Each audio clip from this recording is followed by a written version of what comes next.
But for AEW, they, Tuesday night show, title Tuesday. But something that wasn't different is how they opened the show, and something they have done a lot since All Out. That is a Jon Moxley promo.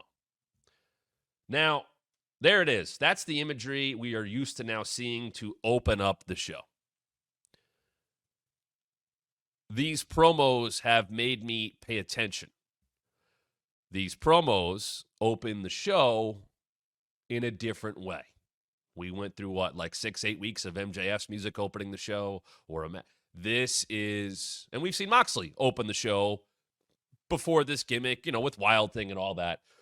These promos, and as our great friend Tom Green from WCW Deep Cuts noted, it is such a tonal change when you go from Big Bang Theory and whatever bad joke they make to a Jon Moxley promo. And it is a stark difference. I like them. I like them a lot. I'll talk about that more in a second. I wonder how people feel about that. Do you take notice even more because it is so different from what was just on TV? Do you take notice more because he makes you pay attention? Is it the way, does that capture your attention more because it opens the show?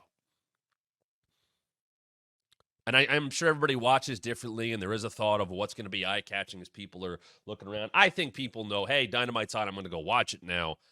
I certainly sit down that way, whether I'm watching it live or on delay or whatever it may be. But, okay, it's 8 o'clock. I'm paying attention no matter what. Here's Moxley. And this was Mox by himself. This was not Pac, and this was not Marina, and this was not Claudio, standing around him. This is a promo that they are clearly putting more effort into. And I will say this, that's okay. I can't stress it enough. I have said it about AEW. I have said it about NXT. You have to separate your top tier from everybody else. And that means more time. That means more promotion. That means more appearances on the show. That means consistent appearances on the show. That means no worries about getting time cut. That they are first and foremost. Well, when you open the show with Jon Moxley, you're making people pay attention right away. You're saying this is important. And it is not a typical promo, and nor should it be. It is not shot in that way. It looks different than everything else. I am very 50-50. I think music can be almost goofy and take away from sinister promos if it's too much. And every company has been guilty of that. I think it seems overproduced when you put music, especially if just the music hits wrong. What they have done, though, what the Moxley promos is use that same sinister music that builds. It doesn't overtake the promo. It's the right kind of background sound. It sets the tone. It sets the mood. And Moxley right now, whether you believe that he's taking and borrowing and being inspired, by that movie, his words are very pointed. His words, he's very focused. I can tell that he's into this. If I speak this from an analyst standpoint, if I'm looking, Mox is in on this. Mox has got his fingerprints on it. He's not delivering somebody else's words. This is from his brain. Which, if you don't know, I know he's married with a child. That guy likes a lot of wrestling and likes to look at different things and take from different things. And I remember having a conversation with Renee years ago, and I had said something about how do you like watching Japanese wrestling? She's like, oh my God, it's on all the time. And I don't listen.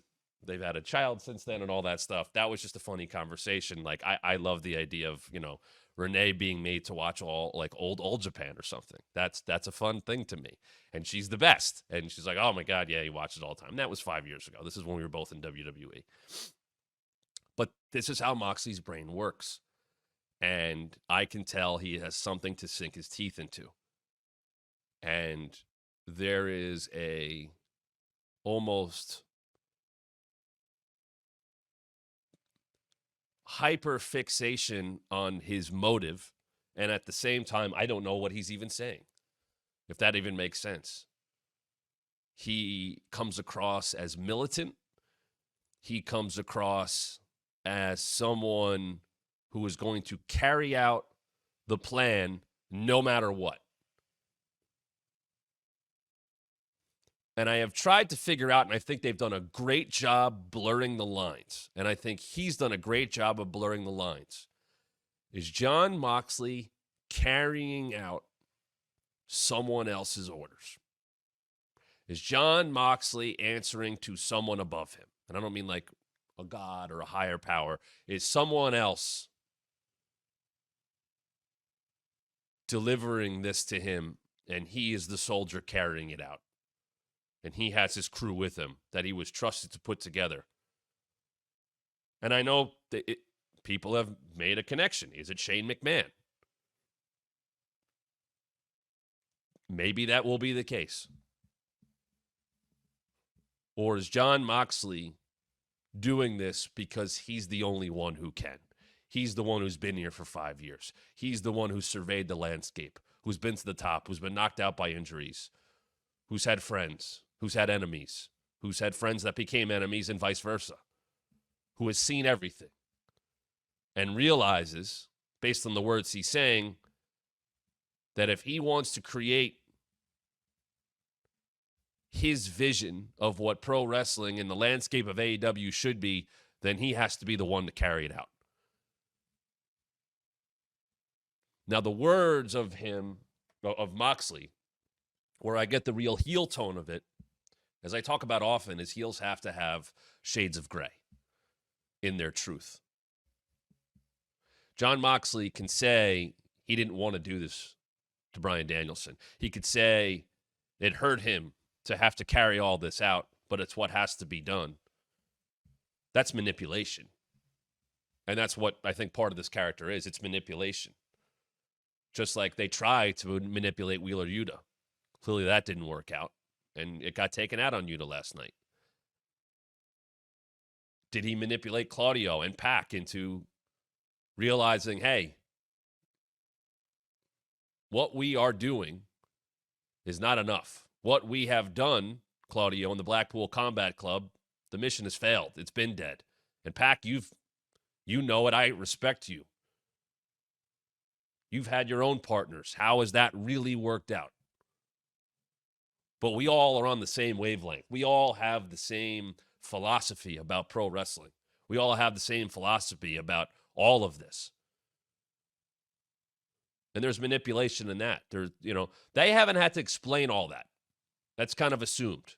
Hey, this is Matt Camp. Thanks for checking out one of our recent clips from the Wrestling Mat. Why is someone so close to The Rock kind of throwing Cody under the bus?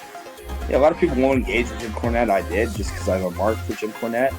Please subscribe right now. Hit the like and turn on notifications so you don't miss a thing. And I think you should listen to your TV partners. Let me tell you about WWE and a little insight. More subscribers means more content. And make sure you follow us on social media at WrestlingMat23 on both Twitter and Instagram.